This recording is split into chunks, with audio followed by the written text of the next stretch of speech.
नमस्कार दोस्तों, राधे राधे। तो आज के वीडियो में मैं आपके साथ सीए फाइनल ऑडिट का जो जनवरी 26 का पेपर हुआ है, इसका डिटेल में रिव्यू शेयर करने वाला हूं। साथ में ये भी बताऊंगा कि आपको लास्ट के 1.5 डे में आप डीटी की प्रिपरेशन कैसे करनी है ताकि आप डीटी में ज़्यादा से ज़्यादा मार्क्स स्कोर कर सको।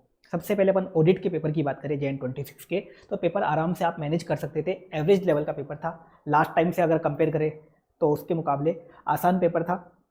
एमसीक्यू भी मैनेज किए जा सकते थे और डिस्क्रिप्टिव पार्ट भी ज़्यादा टफ था नहीं। अब इसमें जो कैटेगरी वाइज अगर अपन देखें तो कैटेगरी ए वाले जो टॉपिक थे उससे लगभग 75 मार्क्स का पूछा गया, कैटेगरी बी से लगभग 28 मार्क्स का पूछा गया और कैटेगरी सी वाले जो टॉपिक्स हैं उससे लगभग 15 मार्क्स का ये पेपर पूछा गया। अगर मैं टॉपिक वाइज बताऊं तो जो स्टैंडर्ड्स के क्वेश्चन थे एमसीक्यू और डिस्क्रिप्टिव सब मिला के लगभग 35 मार्क्स के पूछे गए। 23 मार्क्स के इसमें डिस्क्रिप्टिव थे, 12 मार्क्स के एमसीक्यू में पूछे गए। प्रोफेशनल एथिक्स आपका लगभग 23 मार्क्स का पूछा गया। बैंक और एनबीएफसी वाला चैप्टर लगभग 11 मार्क्स का पूछा गया। रिपोर्टिंग जो एक चैप्टर है जिसमें अपन ऑडिट रिपोर्ट फ्रेम करना सीखते हैं और कारो कवर है उसमें, तो वो 10 मार्क्स का पूछा गया। इसके अलावा जो अदर स्टैंडर्ड है वो 8 मार्क्स के पूछे गए। डिजिटल ऑडिट से लगभग 6 मार्क्स के क्वेश्चन आए इंक्लूडिंग एमसीक्यू। ऐसे ही जो एसडीजी ईएसजी है वो भी 6 मार्क्स का पूछा गया इंक्लूडिंग एमसीक्यू। रिस्क असेसमेंट वाला एक चैप्टर है जो कैटेगरी सी होता है उससे 5 मार्क्स का क्वेश्चन आया। ड्यू डिलीजेंस एक कैटेगरी सी चैप्टर से भी 5 मार्क्स का क्वेश्चन आया। पीएसयू 5 मार्क्स का आया और इंटरनल ऑडिट और ग्रुप ऑडिट से दोनों से एक एक एमसीक्यू आए 4 मार्क्स के। तो इस अकॉर्डिंग ये पेपर फ्रेम हुआ। क्वेश्चन अगर आप देखोगे तो आराम से क्वेश्चन किए जा सकते थे, आराम से आप आइडेंटिफाई कर सकते थे कि कौन सा टॉपिक लिखना है। जबकि अगर आप बात करो लास्ट के 2 अटेम्प्ट की, मई 25 और सितंबर 25 वाले, तो उसमें क्वेश्चन पढ़ के काफ़ी कुछ क्वेश्चन ऐसे थे जिसमें मुश्किल था कि कौन सा टॉपिक लिखना है। पर इस वाले पेपर में ऐसा कुछ था नहीं। हाँ, क्वेश्चन जरूर न्यू थे, कुछ क्वेश्चन रिपीटेड भी थे, लेकिन काफ़ी सारे क्वेश्चन न्यू फ्रेम हुए थे, पर वो टेक्निकल नहीं थे, ज़्यादा टफ नहीं थे, आराम से मैनेज किए जा सकते थे। अगर किसी को ये पेपर भी टफ लगा है तो उसको फिर ऑडिट में थोड़ा कुछ अच्छे से कवर करने की नीड है, फिर उसको दिक्कत ही आने वाली है। क्योंकि ऑडिट का पेपर अगर अपन लास्ट के 3-4 अटेम्प्ट के मुकाबले इसको कंपेयर करें तो सबसे आसान पेपर कहा जाएगा ये लास्ट के 3-4 अटेम्प्ट के मुकाबले अगर अपन इसको देखें तो। इसके अलावा अगर अपन बात करें कंसर्ट बुक से कितना आया, तो पूरा का पूरा पेपर ऑलरेडी कंसर्ट बुक में कवर था इस बार। जबकि लास्ट के 2 अटेम्प्ट में ऐसा होता था कि 4-5 नंबर का उससे बाहर आ जाता था, लेकिन इस बार पूरा का पूरा पेपर आपको कंसर्ट बुक में मिल जाएगा। अगर आप ढूंढोगे वो फाइल में आपको शेयर भी कर दूंगा कि कौन कौन से पेज पे कौन कौन सा कंटेंट कवर था, जिससे आप आराम से उसको मैच कर सकते हो। तो ये था ऑडिट का पेपर। आपका अच्छा हुआ होगा ऑडिट का पेपर। अब आपको ग्रुप 2 कैसे कवर करना है उसकी बात करते हैं अपन। ग्रुप 2 में सबसे पहले आपका जो डीटी का एग्जाम है उसकी बात कर लेते हैं। तो डीटी का पूरा प्लानर मैंने आपके लिए बना रखा है कि 1.5 डे में आपको डीटी की प्रिपरेशन अब कैसे करनी है। उससे पहले मैं आपको कुछ बता देता हूँ जो चीज़ें आपको जरूर देखनी है। एक तो मैंने आपको सितंबर 25 वाले जब एग्जाम हुए तो एक फाइल शेयर की थी जिसमें DT corrigendum amendment addition common doubts clarification नाम से पीडीएफ थी, जो टेलीग्राम चैनल पे आपको मिल जाएगी। ये पीडीएफ आपको देख के जानी है और इसका वीडियो भी मैंने डाल रखा है। इसका वीडियो भी मैं आपको बताऊं तो अगर आप देखोगे तो ये आपको वीडियो, यहाँ जाओगे लाइव सेक्शन में, तो लाइव सेक्शन में आपको ये सीए फाइनल डीटी के नाम से सितंबर 25 एग्जाम्स वाला ये वीडियो मिल जाएगा। ये आपको जरूर देखना है ये वीडियो। इसमें क्या है, जो भी एडिशनल टॉपिक्स हैं या इसके अलावा जो कॉमन डाउट्स आते हैं डीटी में, जो इंस्टीट्यूट अजम्पशन लेता है, वो सब चीज़ें इसमें कवर है। ये लगभग 2.5 घंटे का वीडियो है, 2x में एक बार ये सुन लेना। इसके अलावा एक मैंने एडिशनल क्वेश्चन की फाइल शेयर करी थी सितंबर 25 वाले एग्जाम के टाइम ही, वो जरूर देख लेना। उसमें कुछ क्वेश्चन बैंक में 1-2 क्वेश्चन में कोरिजेंडम भी था, वो भी आपको देखना है साथ में, जो ये फाइल में आपको मिल जाएगा। ये भी टेलीग्राम चैनल पे आपको फाइल मिल जाएगी। इसके अलावा भी मैंने एक फाइल और शेयर की थी जो सेफ हार्बर रूल्स आए थे ट्रांसफर प्राइसिंग के रिगार्डिंग, तो ये फाइल भी टेलीग्राम चैनल में डाल रखी है ऑलरेडी, ये भी देख जाना। और इसका वीडियो भी यूट्यूब पे है। इसका वीडियो भी अगर आप जाओगे यूट्यूब पे आपको यहाँ इसका वीडियो भी मिल जाएगा। CA final DT transfer pricing safe harbour rules वाला ये वीडियो आपको मिल जाएगा, जिसमें ट्रांसफर प्राइसिंग के काफ़ी सारे क्वेश्चन की मैंने प्रैक्टिस भी करवाई थी। काफ़ी सारे क्वेश्चन मैंने करवाए भी थे, तो वहाँ ट्रांसफर प्राइसिंग में आपको काफ़ी हेल्प हो जाएगी, क्योंकि ट्रांसफर प्राइसिंग 12 मार्क्स तक एग्जाम में पूछा जा सकता है। तो ये वाली फाइल भी आपको देख के जानी है। ये तीनों फाइल ऑलरेडी टेलीग्राम चैनल पे अवेलेबल है, वहाँ से आप डाउनलोड कर लेना अगर आपके पास नहीं है तो। ये तो देखनी है। अब एक दिक्कत और आती है डीटी में, ग्रोसअप वाला, जो सबसे ज़्यादा डाउट आ रहा है कि ग्रोसअप करें ना करें, क्या करें। तो इसमें मैंने जो ग्रोसअप का अजम्पशन है, जो अब नया अजम्पशन आईसीआई लेता है, उसके अकॉर्डिंग चेंज भी किया था। वो भी आप देखना चाहो तो इसमें देख लेना। इसमें क्या था, अगर नेट ऑफ टीडीएस वर्ड लिखा हुआ है या आफ्टर टीडीएस वर्ड लिखा हुआ है साफ, तो आप ग्रोसअप कर देना। कैसे करना है वो सब मैंने आपको जो सितंबर 25 में वीडियो डाला था, कॉमन डाउट वाला लाइव वीडियो, उसमें बता रखा है कैसे करना है, वो वहाँ से देख लेना। खाली रिसीव वर्ड लिखे तो करना है या नहीं करना, पहले तो इंस्टीट्यूट कर देता था डिविडेंड रिसीव्ड वाले में, dividend received from Indian company में, पर लास्ट अटेम्प्ट में नहीं किया। उससे पहले जो आरटीपी दी उसमें नहीं किया, उससे पहले एमटीपी दी उसमें भी नहीं किया। मतलब 1 साल से करना बंद कर दिया। बंद कर दिया तो आपको करना है क्या? लास्ट अटेम्प्ट में जब एग्जाम में आया dividend received from Indian companies double tax relief में, उसमें नहीं किया तो आप भी रहने दो। फिर भी अगर आपको डर लग रहा है कि कर देते हैं, क्या पता वापस कर दे, तो फिर आपको 2 आंसर देने पड़ेंगे। पहला आंसर बिना करे कर दो और दूसरा आंसर भी ग्रोसअप करके करो। लेकिन ऐसे 2 आंसर करोगे तो पेपर डीटी का काफ़ी लेंदी आता है, तो आपको दिक्कत हो सकती है। पर ऐसे केस में कुछ भी नहीं किया जा सकता। नई एजम्पशन जो अभी चल रही है कि इंस्टीट्यूट ग्रोसअप तभी करता है जब नेट ऑफ टीडीएस या आफ्टर टीडीएस वर्ड लिखे। फिर कुछ लोग बोलेंगे कि सितंबर 25 में एक एनआर टैक्सेशन का क्वेश्चन आया था, रुपी डिनोमिनेटेड बॉन्ड्स वाला, एफआईआई वाला, उसमें तो रिसीव्ड वर्ड में कर दिया ऐसे ही। अब वो पागलपन करते हैं वो। लेकिन जब मॉडल सोल्यूशन दिया ना, मॉडल सोल्यूशन में दोनों आंसर थे। जैसे मैंने बताया मेरे पास तो मॉडल सोल्यूशन आ जाते हैं, मैंने आपको दिखा भी रखे मॉडल सोल्यूशंस, क्लास वालों को भी दिखा रखे मॉडल सोल्यूशंस, तो उसमें दोनों आंसर थे। बिना ग्रोसअप करे वाला भी था। तो ऐसा उल्टा सीधा काम है इनका। अब ये नशे में जो भी नशेड़ी लोग करते हैं उसका तो कुछ कर नहीं सकते, पर बेटर यही है। अभी इनका अजम्पशन यही चल रहा है कि नेट ऑफ टीडीएस या आफ्टर टीडीएस वर्ड लिखे तो ही करना, नहीं तो मत करना। बाकी अगर आपको टाइम हो तो दोनों तरीके से भी आप कर सकते हो, रिसीव्ड वाले केस में खाली। बाकी इनकम वगैरह वर्ड है या इनकम वगैरह कोई वर्ड है ही नहीं, खाली डिविडेंड वर्ड है या खाली रॉयल्टी वर्ड है, तो करना ही नहीं है, तो बात ही खत्म है। ये रिसीव्ड वर्ड वाला दिक्कत है बस। तो रिसीव्ड वर्ड में साफ लिख दे नेट ऑफ टीडीएस या आफ्टर टीडीएस तो कर दो, नहीं तो मत करो। करने में फालतू में अपन को सोचना पड़ता है, नहीं करने में तो कुछ सोचना ही नहीं पड़ता, तो बेटर है कि मत करो। तो सीधा चल सकते हो आप। ये मैंने आपको नई एजम्पशन भी इसमें शेयर करी थी,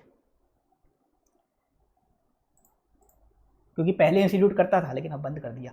एमटीपी अगर आप देखोगे, पहले के जो क्वेश्चन आए हुए एग्जाम में जिसमें खाली डिविडेंड रिसीव्ड वर्ड लिखा था, इंस्टीट्यूट ने ग्रोसअप कर दिया था पहले एग्जाम में। लेकिन अब नई एमटीपी में सेम क्वेश्चन पूछा, ब्रैकेट में लिख दिया net of TDS, answer change नहीं किया, नेट ऑफ टीडीएस लिख दिया।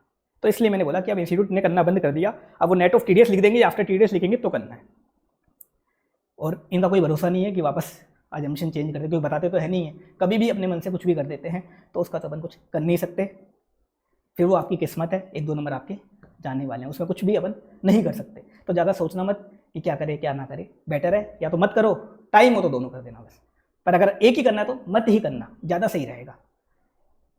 क्योंकि कुछ लोग ग्रोसअप करने में भी गलतियाँ कर देते हैं, तो वो तो और भी बेकार बात है कि ग्रोसअप करने में भी आपने गलतियाँ कर दी, उल्टा सीधा ग्रोसअप कर दिया तो 0 ही मिलेंगे वैसे ही। तो बेटर है कि करना ही मत। अब अपन एक बार स्ट्रेटेजी देख लेते हैं कि अब आपको डीटी का प्लान क्या फॉलो करना है। सबसे पहले अपन देख लेते हैं। सबसे पहले देखो, आज आपको क्या कवर करना है। आज आपको लगभग 5-6 आवर्स स्टडी करनी है, 5-6 घंटे आपको पढ़ाई करनी है और कुछ टॉपिक कवर करने की कोशिश करनी है। सबसे पहले तो टैक्स रेट्स कवर कर लेना, टैक्स रेट्स जनरल वाली भी कंसेशनल वाली भी टैक्स रेट्स कवर कर लेना। दोनों की दोनों इंपॉर्टेंट है, जनरल वाली भी इंपॉर्टेंट है और कंसेशनल वाली जो है ना, BAA, BAB, BAC, BAD वगैरह, वो भी आपको करनी है। कैपिटल गेन चैप्टर में कुछ टॉपिक आपको जरूर करने हैं, जिसमें कौन कौन से, slump sale, 4549B, ULIP, 50AA, buyback और टैक्स रेट्स, कैपिटल गेन वाली टैक्स रेट्स, ये तो आपको करने ही है। बाकी पूरा चैप्टर हो जाए तो अच्छी बात है, नहीं तो ये टॉपिक तो आपको करने हैं, ये फर्स्ट प्रायोरिटी पे करने हैं कैपिटल गेन के। फिर अदर सोर्स और सेट ऑफ में जो करना है आपको, एक तो 115BB, BBJ, BBH, 3 सेक्शन ये अदर सोर्स वाले ये करने हैं आपको, और सेक्शन 79 सेट ऑफ वाला ये भी करके जाना है। फिर डिडक्शन की बात करें, डिडक्शन चैप्टर वैसे तो अलग से क्वेश्चन आता नहीं है, पर इसके जो पॉइंट है वो आपके या तो टोटल इनकम के क्वेश्चन में आ जाते हैं या डबल टैक्स रिलीफ के क्वेश्चन में आ जाते हैं। तो डिडक्शन चैप्टर में देखो क्या क्या करना है। एक 80GGB, 80JJAA, 80IAC, MP और 10AA, ये सेक्शन तो आपको देखने हैं। 10AA का कभी अलग से क्वेश्चन आ जाता है जो SEZ वाला क्वेश्चन होता है, और ATP कोऑपरेटिव सोसाइटी का क्वेश्चन आ गया तो उसमें ATP का पॉइंट जरूर दे देते हैं वो। इसके अलावा डबल टैक्स रिलीफ चैप्टर में भी अगर मान लो ओल्ड रिजीम का क्वेश्चन आया तो ATC, ATD, QQB, TTA, TTB, ये कुछ सेक्शन काम आ जाते हैं। न्यू रिजीम में तो कुछ काम के नहीं है, लेकिन ओल्ड रिजीम में काम आ जाते हैं, तो ये सेक्शन भी आपको देखने पड़ेंगे। इसके अलावा वेरियस एंटिटीज वाला जो चैप्टर है, जिसमें मैट का टॉपिक है, AMT टॉपिक है, कोऑपरेटिव सोसाइटी का टॉपिक है, बिजनेस ट्रस्ट का टॉपिक है, इन्वेस्टमेंट फंड का टॉपिक है, टनेज टैक्स का टॉपिक है, ये चैप्टर आप कवर कर लेना, ये वाले टॉपिक उसमें से कवर कर लेना। और एक चैरिटेबल ट्रस्ट का गारंटी से एक क्वेश्चन आता है और 1-2 MCQ भी आते हैं, तो 10 से 12 नंबर का ये चैप्टर अकेला आ जाता है। तो ये कुछ टॉपिक्स हैं जो आपको कवर करने हैं, जिसका लगभग 25 मार्क्स का वेटेज रहता है। ये आज आपको कवर करने की कोशिश करनी है। ये 5-6 जो टॉपिक मैंने बताए हैं, ये आराम से आप कवर कर सकते हो 5 घंटे में, ट्राई करोगे तो आराम से हो सकते हैं। अब कैसे कवर करोगे, एक तरीका तो है कंसर्ट बुक रीड करा और जो क्वेश्चन आपने मार्क कर रखे हैं वो देख लिए। अगर आपने कुछ मार्किंग ही नहीं कर रखी तो कंसर्ट बुक रीड की और इंपॉर्टेंट क्वेश्चन गो थ्रू कर लिए। इंपॉर्टेंट क्वेश्चन में भी आपने कुछ तो मार्क कर रखा होगा, वो गो थ्रू कर लिया। और एक तरीका है आप रिवीजन वीडियोस की हेल्प ले सकते हो, और एक तरीका है जो May 25 वाला मैराथन है वो सेम एप्लीकेबल है। May 25 वाला मैराथन आप यूट्यूब पे जाके, मेरा May 25 वाला मैराथन है, लाइव सेक्शन में जाओगे ना, यहाँ आपको मिल जाएगा May 25 वाला ये marathon, DT super revision marathon, ये देख सकते हो, इससे भी कवर कर सकते हो। इसमें ऑलरेडी सारी चीज़ें मैंने ऑलरेडी कवर करवाई हैं। अब कल स्टार्टिंग में क्या करना है, कल सबसे पहले मॉर्निंग में, कल मॉर्निंग वाले स्लॉट में आपको इंटरनेशनल टैक्स वाला पार्ट उठाना है। इंटरनेशनल टैक्स वाला पार्ट काफ़ी अच्छा वेटेज रखता है। इंटरनेशनल टैक्स में तो एनआर टैक्सेशन में देखो क्या क्या कवर करना है। एक तो पोएम वाला कंसेप्ट, एक सेक्शन 9, एक 44B बीबीए बीबीसी जो आपके है ना प्रेजेंटिव टैक्सेशन। इसके अलावा 44C हेड ऑफिस वाला, 44DA करना है, एनआरआई चैप्टर 12A एनआरआई वाला वो करना है, 115A AC AD BBA जो स्पेशल रेट है नॉन रेजिडेंट वाली, वो आपको कवर करनी है। एक डबल टैक्स रिलीफ चैप्टर, एक क्वेश्चन फिक्स आता है इसमें, ये करना है। एक ट्रांसफर प्राइसिंग अच्छे से कर लेना, एक या दो क्वेश्चन आ जाता है, एक तो डेस्क्रिप्टिव आता है और एक फिर एक एमसीक्यू का केस सिनेरियो आ जाता है इसका, या तो एनआर टैक्सेशन का केस सिनेरियो आता है पूरा, या ट्रांसफर प्राइसिंग का भी आ जाता है वो। तो 10 से 12 नंबर का ट्रांसफर प्राइसिंग एग्जाम में पूछ लिया जाता है। तो इसमें आर्म्स लेंथ प्राइस का एक क्वेश्चन फिक्स आएगा कैलकुलेशन का। इसके अलावा सेकेंडरी एडजस्टमेंट भी पूछा जा सकता है, एडवांस प्राइसिंग एग्रीमेंट भी देख लेना ध्यान से, 94A 94B भी देख लेना। एडवांस प्राइसिंग एग्रीमेंट में डाउट आता है एपीए कब से एप्लीकेबल होगा, तो मैंने उस कॉमन डाउट वाली फाइल में भी बता रखा है, वीडियो में भी बता रखा है। दोनों वीडियो जो है सेफ हार्बर रूल वाला वीडियो उसमें भी करवाया है ये वाला डाउट, और कॉमन डाउट वाली वीडियो जो लाइव वीडियो था सितंबर 25 का उसमें भी बताया है, वो जरूर सुन लेना, उससे आपका डाउट दूर हो जाएगा। रिकरिंग ट्रांजेक्शन न्यू ट्रांजेक्शन का वाला डाउट है वो दूर हो जाएगा। एक एडवांस रूलिंग का चैप्टर गारंटी से कर लेना, छोटा सा चैप्टर है, 4 नंबर का क्वेश्चन आता है। तो ये ट्रांसफर प्राइसिंग क्या बोलते हैं, ये जो इंटरनेशनल टैक्स वाला पार्ट है आपका, ये 4-5 चैप्टर इंटरनेशनल टैक्स के लगभग 35 मार्क्स का वेटेज रखते हैं और 5 घंटे में आप आराम से इनको कवर कर सकते हो। तरीका मैंने बता दिया, 2 तरीके हैं, या तो खुद से कंसेप्ट बुक पढ़ के इंपॉर्टेंट क्वेश्चन देख लिए, या मार्किंग वाले क्वेश्चन देख लिए, या रिवीजन वीडियो या रिवीजन मैराथन की आपने हेल्प ले ली, उसमें कवर ऑलरेडी किया हुआ है सब। इसके बाद आपको करना है एक ब्लैक मनी वाला चैप्टर, टैक्स ऑडिट वाला चैप्टर, और एक गार वाला chapter. Black money, tax audit, गार चैप्टर कोशिश करना कंसेप्ट बुक पढ़ पाओ, नहीं पढ़ पाओ तो कम से कम इनके क्वेश्चन तो देख लेना इनके। ये 10 मार्क्स का वेटेज रखते हैं। क्वेश्चन 6 आता है, अगर पेपर पैटर्न इंस्टीट्यूट ने सेम फॉलो किया तो क्वेश्चन 6 में क्या होता है, 6 मार्क्स का तो आपका टैक्स ऑडिट आ जाता है, 4 मार्क्स का उसमें एडवांस रूलिंग आ जाता है, और 4 मार्क्स का गार आ जाता है। तो क्वेश्चन आराम से आपका बन जाता है, तो वहाँ आपकी हेल्प कर देता। तो ये टॉपिक आपको लगभग 1 घंटा लेंगे, 1 घंटे में आप आराम से कवर कर सकते हो। अब उसके बाद जो आपका ये दूसरा स्लॉट चल रहा है कल का, उसमें फिर आप पीजीबीपी उठा लेना, जो आपका कंपलसरी क्वेश्चन आता है टोटल इनकम निकालने का। उसमें मेनली पीजीबीपी के पॉइंट होते हैं। पीजीबीपी में आपको बेसिक नॉलेज तो होनी चाहिए, सेक्शंस की जो बेसिक सेक्शंस हैं वो तो आपको पता ही होना चाहिए, क्या ऐड होता है क्या लेस होता है। इसके अलावा आप कुछ क्वेश्चंस देख के चले जाना टोटल इनकम वाले, सारे नहीं देख पाओ तो ये 4-5 क्वेश्चन मैंने लिख रखे हैं, इसमें लगभग सारे एडजस्टमेंट कवर हो जाते हैं। 26, 32, 38, 41, 49 लगभग सारे टाइप के एडजस्टमेंट कवर हो जाते हैं, तो वो जरूर देख के चले जाना। और पीजीबीपी का जो कंपलसरी क्वेश्चन आता है क्वेश्चन 1, हमेशा उसको लास्ट में करना। मैं फिर से बोल रहा हूँ उसको लास्ट में करना। लास्ट टाइम जिसके ऑल इंडिया हाईएस्ट मार्क्स आए थे, जो मेरा स्टूडेंट था, जो 2 अटेम्प्ट पहले फेल हो गया था कहीं और से क्लास लेके, फिर मेरी क्लास देखी उसने, 85 मार्क्स आए उसके, 85-86 मार्क्स आए थे। उसने भी पीजीबीपी का क्वेश्चन लास्ट में किया था। उसकी मैं कॉपी शेयर कर दूंगा, वैसे आपके पास पड़ी होगी वैसे कॉपी, काफ़ी जगह आजकल टेलीग्राम में मिल जाती है, मैं वापस शेयर कर दूंगा। तो डीटी में कंटेंट का ही मार्क्स होता है, फिगर के मार्क्स होते हैं। पीजीबीपी का क्वेश्चन लास्ट में करना, इसके काफ़ी सारी मैंने पहले भी वजह बताई हैं, और फिर से बोल रहा हूँ, इसको अगर आपने स्टार्टिंग में किया इसमें आप ज़्यादा टाइम वेस्ट करोगे, लास्ट में करोगे कम टाइम में भी ये क्वेश्चन आराम से हो जाएगा, और इसमें गलती होने के वैसे भी चांस होते हैं। स्टार्टिंग में करोगे तो भी गलती हो सकती है, लास्ट में करोगे हो सकता है गलती कम हो, क्योंकि टाइम लिमिटेड होता है और दिमाग ज़्यादा चलता है लास्ट में। तो इस क्वेश्चन को आपको लास्ट में करना, जो कंपलसरी क्वेश्चन आता है क्वेश्चन 1। तो ये पीजीबीपी आपका लगभग 3 घंटा ले लेगा, 15 नंबर तक का इसका वेटेज रहता है, आपको पता है। तो इस अकॉर्डिंग डे 1 और डे 2 टिल इवनिंग तक आप ये चीज़ें कवर कर सकते हो। अब डे 2 की नाइट, मतलब कल रात आपको क्या कवर करना है। तो एक तो तरीका है आप टीडीएस वाला चैप्टर कर लो, दूसरा तरीका है आप प्रोसीजर पार्ट जो है डीटी का, हालांकि वेटेज ज़्यादा नहीं है प्रोसीजर पार्ट का, पर ये कवर कर लो। तो प्रोसीजर पार्ट में एक तो रिटर्न फाइलिंग असेसमेंट प्रोसीजर वाला चैप्टर, काफ़ी बड़ा चैप्टर है, पर इसमें कुछ टॉपिक इंपॉर्टेंट होते हैं। एक रिटर्न फाइलिंग वाला टॉपिक, एक अपडेटेड रिटर्न ऑफ इनकम वाला टॉपिक, एक सेक्शन 147 का वो एस्केपिंग असेसमेंट, और एक सर्च असेसमेंट जो ब्लॉक असेसमेंट है वो देख लेना। फिर अपील्स एंड रिवीजन में खाली क्वेश्चन देख लेना, मिसलेनियस प्रोविजन में खाली क्वेश्चन देख लेना, पेनल्टीज प्रोसिक्यूशन में खाली क्वेश्चन देख लेना, और डिस्प्यूट रिजोल्यूशन के भी क्वेश्चन देख लेना। क्योंकि क्वेश्चन 5 जो आता है, अगर पेपर पैटर्न फॉलो हुआ तो क्वेश्चन 5 में क्या होता है, 3 क्वेश्चन आते हैं, जिसमें एक केस लो होता है और 2 क्वेश्चन उसमें, एक तो रिटर्न फाइलिंग वाले चैप्टर का होता है, एक अपील्स का हो जाता है। जनरली कभी तो अपील्स का हो जाता है, कभी मिसलेनियस चैप्टर से भी आ जाता है। और पेनल्टीज में ये क्या करते हैं, एमसीक्यू फ्रेम कर देते हैं कभी कभार, हालांकि नॉर्मल करते हैं पर कर देते हैं।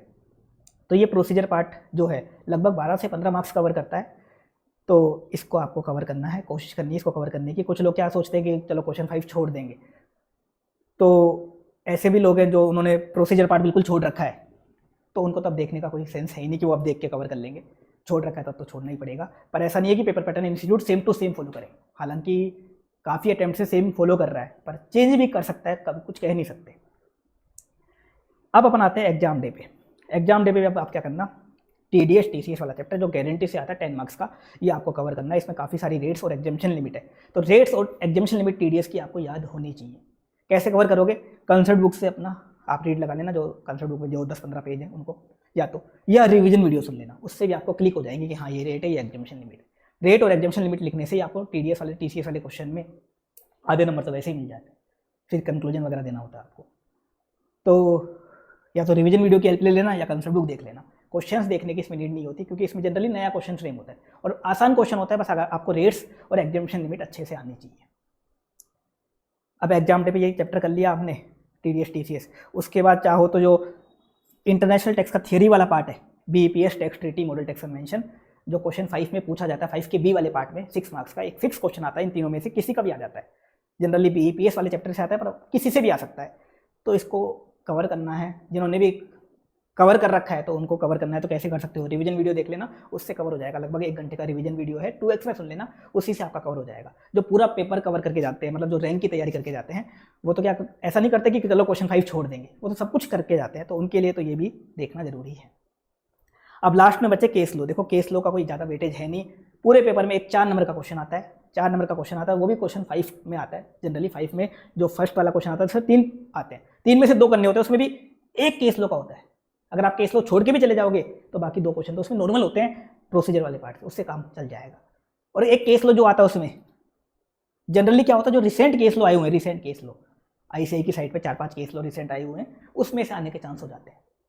तो रिसेंट वाले केस लो देखना चाहो तो देख लेना, उससे आपका पूरा ही पेपर कवर हो जाएगा। बाकी केस लो को आपको ज़्यादा वेटेज, ज़्यादा प्रायोरिटी नहीं देनी, क्योंकि इनका वेटेज ज़्यादा नहीं होता। इस अकॉर्डिंग आपको चलना है, इस अकॉर्डिंग आप करोगे कवर तो आराम से चीज़ें कवर अप कर सकते हो। मैं फिर से बोल रहा हूँ, ये कॉमन डाउट्स वाली फाइल जरूर देख लेना, इसमें काफ़ी सारे कॉमन डाउट्स मैंने बता रखे हैं, कब क्या करना है, कब क्या करना है, सारे कॉमन डाउट्स बता रखे हैं। सैलरी हाउस प्रॉपर्टी की डिडक्शन कब मिलती है वगैरह, सैलरी हाउस प्रॉपर्टी के काम के पॉइंट भी इसमें मैंने बता रखे हैं। और भी काफ़ी सारी दिक्कतें आती हैं कि NRI को बेनिफिट मिलेगा नहीं मिलेगा, काफ़ी सारी ऐसी उल्टी सीधी दिक्कतें आती हैं, वो सारी दिक्कतें आपकी दूर हो जाएंगी। 1,25,000 वाला बेनिफिट के काफ़ी डाउट आते हैं, वो भी कवर हो जाएगा आपका। एक गवर्नमेंट ग्रांट का चैरिटेबल ट्रस्ट में डाउट आता है, वो भी कवर हो जाएगा। तो फाइल देख लेना, या इसका वीडियो सुन लोगे तो और भी अच्छी बात हो जाएगी। वीडियो आप 2x में सुन सकते हो, ज़्यादा बड़ा वीडियो नहीं है, 2 घंटे के आसपास का वीडियो है। लाइव सेक्शन में जाना, September 25 में मैंने लाइव लिया था ये वीडियो, इसमें अमेंडमेंट्स भी कवर है, September 25 तक अमेंडमेंट्स, उसके अलावा एडिशनल क्वेश्चन भी कवर्ड है और साथ में कॉमन डाउट्स भी कवर्ड है। इसके अलावा जैन 26 के लिए जो एक्स्ट्रा अमेंडमेंट आए थे, एक्स्ट्रा अमेंडमेंट का कुछ नहीं आया, बस खाली सेफ हार्बर रूल आए थे, जो safe harbour rule arm's length price निकालने वाले थे, ट्रांसफर प्राइसिंग वाले, तो इसका वीडियो भी डाल रखा है। बस ये एक्स्ट्रा जरूर देख लेना, दोनों का वीडियो भी डाल रखा है, दोनों की PDF भी डाल रखी है और एडिशनल क्वेश्चंस भी डाल रखे हैं, ये देख लेना। कुछ लोग बोल रहे हैं सेफ हार्बर रूल में आपने कुछ क्वेश्चंस करवाए थे ट्रांसफर प्राइसिंग के, वो ऑलरेडी क्वेश्चन बैंक में है, उसमें 2 क्वेश्चन एक्स्ट्रा है सेफ हार्बर रूल के, वो कहाँ के हैं, वो September 25 RTP और जैन 26 RTP में मिल जाएंगे आपको। September 25 RTP और जैन 26 RTP में मिल जाएंगे, वहाँ से कवर कर लेना। कुछ अलग से और कुछ करना है और कुछ अलग से करना नहीं है। DT में ध्यान रखना, दिमाग को आपको एक्स्ट्रा नहीं चलाना। अगर आप 3 घंटे में दिमाग एक्स्ट्रा चलाओगे तो DT में मार्क्स कम आएंगे। नॉर्मल दिमाग रखोगे, स्टेबल दिमाग रखोगे, तो इस पेपर में आप आराम से अच्छा स्कोर कर सकते हो। मैं आपको एक लाइव एग्जाम्पल ही बता रहा हूँ ना अभी का, कि लास्ट अटेम्प्ट में जिसके ऑल इंडिया हाईएस्ट मार्क्स आए थे, वो उससे पहले अटेम्प्ट में एवरेज स्टूडेंट था, DT में फेल हुआ था, और उसके बाद ऑल इंडिया हाईएस्ट मार्क्स आए उसके। तो उसकी मैं अभी सर्टिफाइड कॉपी भी शेयर कर दूंगा, वो आप देख लेना, थोड़ा आपको आइडिया लग जाएगा कि राइटिंग वगैरह के कोई मार्क्स नहीं होते, खाली कंटेंट के मार्क्स होते हैं। उसकी राइटिंग आप देखोगे बिल्कुल ही रफ राइटिंग है, कुछ भी काम की ऐसी राइटिंग नहीं है कि कुछ चमक रही हो राइटिंग, खाली कंटेंट सही था उसका। और जो क्वेश्चन सेलेक्ट करने का तरीका है कि पहले क्वेश्चन 2 करना है या जो भी करना है, वो परफेक्ट था। तो आपको भी वैसा ही करना है DT में। कोशिश करना पहला जो क्वेश्चन करो ना आप DT में पेपर में, वो प्रैक्टिकल क्वेश्चन से स्टार्ट करो। प्रैक्टिकल मतलब क्वेश्चन 2 या क्वेश्चन 3 से स्टार्ट करो। क्वेश्चन 6 थियरिटिकल होता है, कुछ लोग क्वेश्चन 6 से स्टार्ट कर देते हैं, थियरिटिकल से स्टार्ट मत करना। 2, 3 में से कोई पिक करना, 2, 3, 4 में से कोई सा भी पिक कर लेना। और क्वेश्चन 1 तो आपको लास्ट में ही करना है, सब कुछ छोड़ने के बाद। सारे आपने ऑप्शनल क्वेश्चन कर लिए, MCQ कर लिए, और उसके बाद लास्ट में आपको क्वेश्चन 1 करना है। क्वेश्चन 1 को पहले बिल्कुल भी नहीं उठाना, किसी भी हाल में मत उठा लेना, दिक्कत हो जाएगी आपकी। तो डीटी में आप काफ़ी अच्छा स्कोर कर सकते हो। मतलब इस पेपर में आप आराम से एग्जामिनेशन तो स्कोर कर ही सकते हो और आराम से 70+ 80+ भी जा सकते हो। बस आपको अपने दिमाग को स्टेबल रखना है। ज़्यादा दिमाग चलाओगे इस पेपर में तो ज़्यादा दिक्कतें होती हैं। ज़्यादा दिमाग चलाओगे क्योंकि करना कुछ होता नहीं है, ऐड या लेस करना होता है या नील दिखाना होता है, जनरली ये चीज़ें करनी होती हैं। पर एक्स्ट्रा दिमाग चलाने के चक्कर में अपन गलतियाँ ज़्यादा कर देते हैं या ज़्यादा सोचने के चक्कर में अपन ज़्यादा गलतियाँ कर देते हैं। तो जो भी कॉमन डाउट्स है वो सब मैंने शेयर कर रखे हैं, एक बार सुन लेना, सब क्लियर हो जाएगा आपका। ग्रोसअप का भी मैंने बता दिया कि नेट ऑफ TDS दे तो करना, नहीं तो रहने देना। बाकी इन पागल लोगों का कोई भरोसा नहीं है कि अगली बार अजम्पशन चेंज कर दे। तो मुझे मत गाली देना कि अब अगली बार तो कर दिया, ऐसा कुछ नहीं है, क्योंकि कुछ फिक्स है नहीं, बताते हैं नहीं है, कभी कर देते हैं कभी नहीं करते। पर जो अभी ट्रेंड देखा मैंने, पिछले कुछ पेपर्स को देखा, कुछ MTP को देखा, RTP को देखा, तो उसका ट्रेंड इन्होंने ये सेट किया। तो इसके ट्रेंड के अकॉर्डिंग मैंने बताया है। बाकी उसमें भी आपने बोलोगे एनआर टैक्सेशन में कर दिया था गलती से सितंबर 25 में, तो मैंने बताया उसके 2 आंसर दिए थे इन्होंने मॉडल सोल्यूशन में। हाँ, सजेस्टेड आंसर में नहीं दिए थे, मॉडल सोल्यूशन में दिए थे। हो सका तो इस बार मॉडल सोल्यूशन जब आएंगे मैं उनकी वीडियो और बनवा दूंगा, सारे डाल देंगे वीडियो, ताकि आपको और क्लैरिटी मिल जाए मॉडल सोल्यूशन में कैसे आंसर्स होते हैं, क्या चीज़ों के मार्क्स होते हैं। तो अभी के लिए इतना काफ़ी है। Thank you so much. Radhe Radhe, Hare Krishna.